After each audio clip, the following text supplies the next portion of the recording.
इस राज्य की सरकार से, इस देश की सरकार से कि आखिर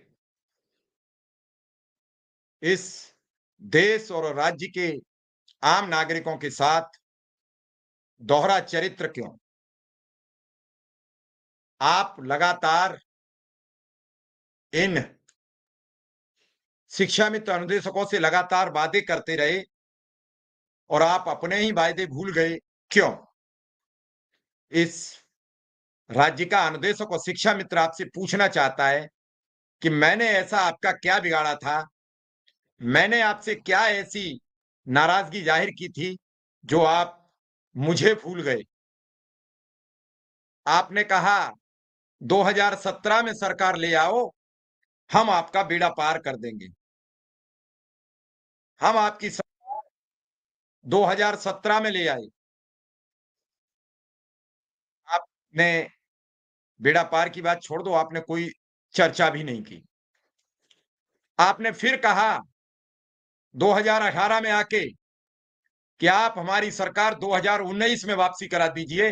नमस्कार साथियों, स्वागत है आप सभी का आज के इस नई वीडियो में। ये वीडियो आप सभी शिक्षा मित्र साथियों के लिए बेहद ही महत्वपूर्ण होने वाली है।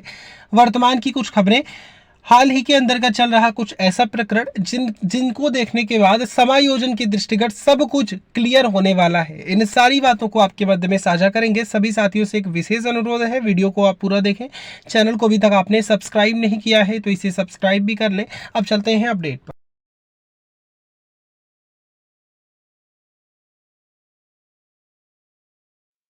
आप हमारी सरकार 2019 में वापसी करा दीजिए, हम आप सबका बेड़ा पार कर देंगे। 2019 में भी बड़ी धूमधाम से गाजे बाजे और नक्कारे से आपकी सरकार बनवा दी गई। आपको फिर भी याद नहीं?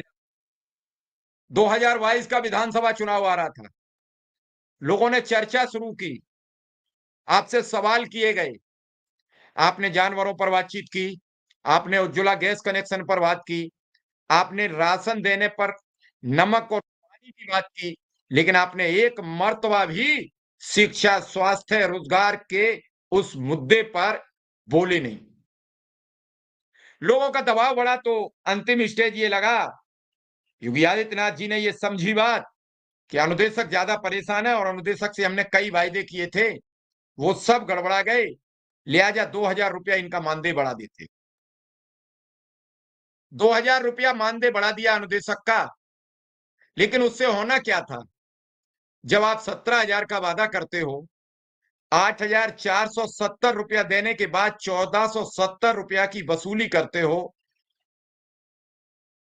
उसके बाद पुनः 7,000 कर देते हो, तो अगर 2,000 बढ़ा भी देते हो तो क्या बढ़ा दिया?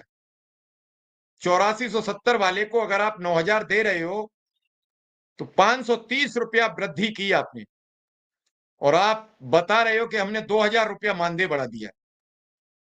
घटाया भी तो आप ही ने था। अच्छा, कल एक बात बताइए, कल शिक्षा मित्र का मानदेय ये 30,000 रुपया, 40,000 रुपया कर दें और ये कहें हमने 40,000 कर दिया, तो 40,000 से 10,000 पर लाने वाले भी तो आप ही हो। तो ये जो बातें हम करते हैं, ये जो सवाल पूछ रहे हैं, इनसे मोदी जी बैठे हैं हमारे बगल में, तस्वीर में हैं, सामने तो क्वेश्चन कोई करने का मौका मिलता नहीं। तो क्या आप इन कर्मचारियों के साथ सौतेला व्यवहार यूं ही करते रहेंगे? ना तो आप ओल्ड पेंशन पर बोल रहे हैं, ना आप संविदा कर्मियों के नियमितीकरण पर बोल रहे हैं, ना आप रोजगार पर बोल रहे हैं, ना आप ये बोल रहे हैं कि नई शिक्षा नीति जो हम लाए थे वो जल्द ही हम इसे अमल में लाने वाले हैं, इस पर बोल रहे हैं, ना आप